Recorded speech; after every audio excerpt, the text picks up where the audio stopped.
doesn't love a good superhero or a superheroine? Am I right? I mean, if I had a superpower, it would probably be like flying or something.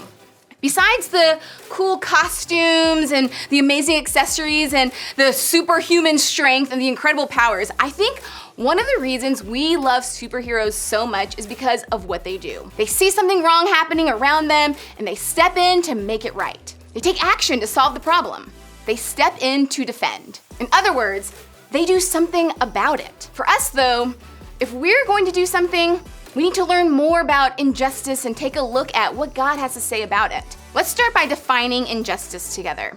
Have you heard of the word justice before? Justice simply means something is right, fair, or equal. Injustice is the opposite of that. So when we talk about injustice, we're talking about the things in our world that are unfair, unequal, or not right. There are probably a lot of things that might come to mind when you think about injustices in our world. Things like children who are starving, families living in poverty, natural disasters, or racism. That's the kind of stuff we know is wrong. But if we're honest, it's also the stuff that feels really big. It feels like stuff we can't do much about. Honestly, I get that feeling. Some of the most obvious injustices in the world feel like challenges we just can't overcome. And because of that, we feel like we just have to hang up our superhero cape and let somebody older or wiser or more powerful do something about it. But what if I told you that you have a lot more power to do something about injustice than you realize? What if I told you that right now you have the potential to do something about the hurts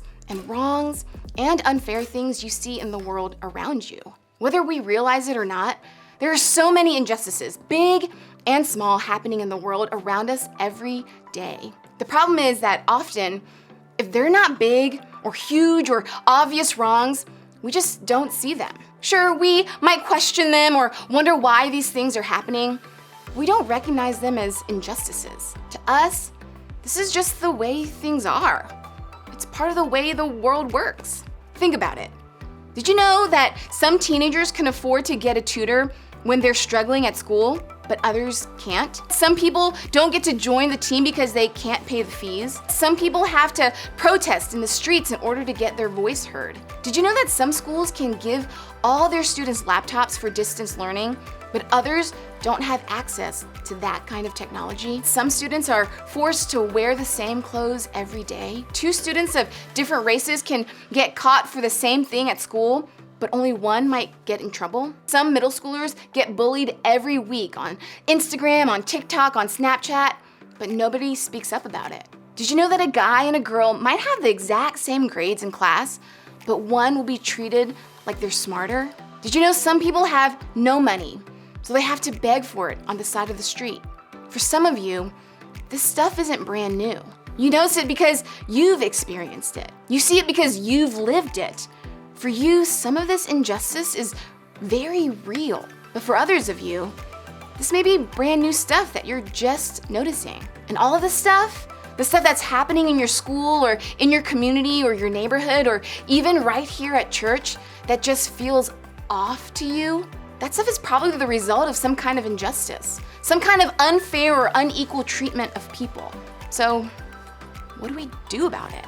I think there's something inside of most of us that wants to see things made right. We can't be part of the solution to problems that we don't even see as problems. Remember, we said the first step to making things right is to simply start seeing. So how do we do that? What can we do to open our eyes to the injustices around us? Let me let you in on a secret. We aren't the first people to have this problem. We aren't the first people to experience a world filled with injustices. And we aren't the first people to not notice them from time to time. We aren't the first people who needed a little help opening our eyes and seeing injustice. I think that's part of the reason Jesus made a habit of pointing out things to people that they hadn't seen or noticed before. So much of his ministry on earth was about helping people see the world through his eyes. And today we're gonna look at one of the times he did just that. There was this guy named Matthew who actually experienced life with Jesus. He knew him, he followed him, and he wrote down a lot of what he saw Jesus say and do. And today we're gonna take a look at some of what Matthew wrote down. So when we're reading his account of Jesus' life, we're reading it from somebody who saw and experienced it firsthand. That's pretty cool. In this particular encounter, Jesus was trying to help those who were listening to him speak understand that part of following him means seeing and caring about the injustices around them. And what we're about to read, Jesus was comparing the righteous people to the unrighteous people. Now, when we talk about righteous people, we're talking about people who do good and want to help others. And when we talk about unrighteous people, we're talking about people who don't do good and aren't willing to help others. Let's look at what Jesus said. Then the king will say to those on his right, "Come, you who are blessed by my Father. Take your inheritance, the kingdom prepared for you since the creation of the world. For I was hungry, and you gave me something to eat. I was thirsty, and you gave me something to drink. I was a stranger, and you invited me in. I needed clothes, and you clothed me. I was sick, and you looked after me. I was in prison, and you came to visit me." Then the righteous will answer him, "Lord, when did we see you hungry and feed you, or thirsty and give you something to drink? When did we see you a stranger and invite you in, or needing clothes and clothe you? When did we see you sick or in prison and go to visit you?" Okay, so maybe you're hearing this and thinking what the people who were listening back then thought. What in the world is Jesus talking about here? When was he hungry or thirsty or in need of clothing? When was he sick or in prison? That's not anywhere in the Bible, right? Well, technically you're right.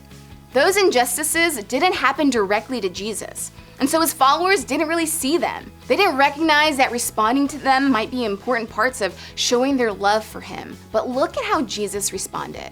The king will reply, "Truly I tell you, whatever you did for one of the least of these brothers and sisters of mine, you did for me." Did you catch that?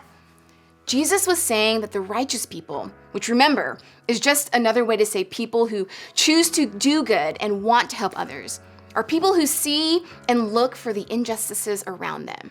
They care about the least of these, which are those who need the most help, feel the most pain, or get the worst treatment. They recognize when someone is hungry, or in prison, or sick, or left out. They see the injustice in the way these people are treated. They see the injustice in their circumstances. They care about it. They act on it. They do something about it. Why? Because in caring for those who are being treated as less than or left out, they're showing they care about what Jesus cares about and that they love the people that God loves. I think the people listening at the time probably struggled with some of the same things we struggle with when it comes to injustice. They didn't see it. They didn't recognize it happening around them, and because of that, they didn't respond. But Jesus was reminding us that his people are those who look for people in their neighborhoods or schools who need the most help. They feel the most pain or get the worst treatment. And whether you're a follower of Jesus or still trying to figure out this whole faith thing, I think this is important for all of us because we all want a world that's better, right? We all want the wrongs we see to be right. We want things to be fair and good and equal. And God wants that too. And that all starts with seeing. Before you do something about injustice, you have to see it. It's easy to think something you don't really see isn't really there. It's easy to think that because you don't recognize it or aren't impacted by it, and it just isn't that big of a deal. But the truth is that injustice is everywhere. And if we want to be people who do something about it, we have to start by seeing it. Remember, before you do something about injustice, you have to see it. Now, if you are experiencing any of the injustices we talked about today, and I know there are some of you who are, I want to say that I am so sorry. What you've experienced isn't right or fair or good. But I don't want you to check out just yet, because what you are experiencing matters. And we're going to be talking about what to do when you're in that situation more next week. But for today, though, I want us to focus on this. We have to see the injustice before we can do something about it. So how can we open our eyes to the injustices happening in our world? First, move close enough to see it. You know those eye charts you have to look at when you go to the eye doctor? It's harder to read the letters and words on them when they're like far away, right? The closer you get, the easier it is to recognize what's on the chart. Well, the same is true with injustice. If we want to see injustice in the world around us, we have to be brave enough to stay close enough to see it. We can't turn our eyes or shrug it off even when what we see makes us feel uncomfortable. Instead, we have to put ourselves in the position to see it. That means maybe getting to know someone at school who's different than you. It means talking to a few different trusted adults about some of the questions you have about potential injustices you see in your school or your community or your neighborhood. It even means asking God to help you see it, to change the way you see the people and the circumstances around you. Second, be curious enough to learn. The quickest way to see injustice is to listen to the people experiencing it. So try that. Stop and listen. When someone tells you about an injustice they've experienced, just listen. Don't argue or change the subject or give your opinion or try to fix it right then and there. One of the first things you can do to act against injustice is to be a listener. The more you listen, the more you'll learn. And the more you learn, the more you'll see. Even if someone doesn't open up to you about an injustice they're experiencing, there are still ways you can learn about injustice from others. One place to start is to pick one injustice you've heard about today and research the history on it. Learn where it started, how it started, and why it started. Then research some people or organizations that are doing good work to help fight that injustice today. Now, here's a heads up. This stuff might make you uncomfortable at first. It might be hard to hear about or difficult to see somebody experiencing injustice around you. And it's certainly awful to experience injustice yourself. You might struggle to understand it or recognize why it's so bad or even agree that what someone is telling you is wrong or unjust. Don't shy away from the conversation just because it makes you uncomfortable. Instead, do your best to listen. Take your questions to adults in your life you can trust and keep asking God to help you see injustice for what it is. That's your first step, and trust me, it's a big one. Be curious about your own experience too. Here's what I mean. Have you ever experienced an injustice, but you've brushed it off because everyone around you kept saying it's no big deal? Like when you're really struggling in math class. Some of your classmates can afford to get a tutor after school, but your family just doesn't have the extra money to do that. So you study as much as you can on your own just to get the passing grade. Or maybe you've even participated in injustice without realizing it. Like when you made a hurtful comment on social media that upset someone of a different race than you. You just didn't understand what your comment meant in the first place, so you didn't see why it was such a big deal. You can't know what you'll discover until you get curious. So be curious about how injustice may be impacting your life and the lives of those around you. If we want to do something about the injustice around us, we have to start with moving close enough to see the injustice, being curious about others' experiences with injustice, and thinking about your own experiences with injustice. Maya Angelou, a famous woman who wrote about injustice a lot, summed this up perfectly. She said this: "Do the best you can until you know better. Then when you know better, do better." That's my hope for you.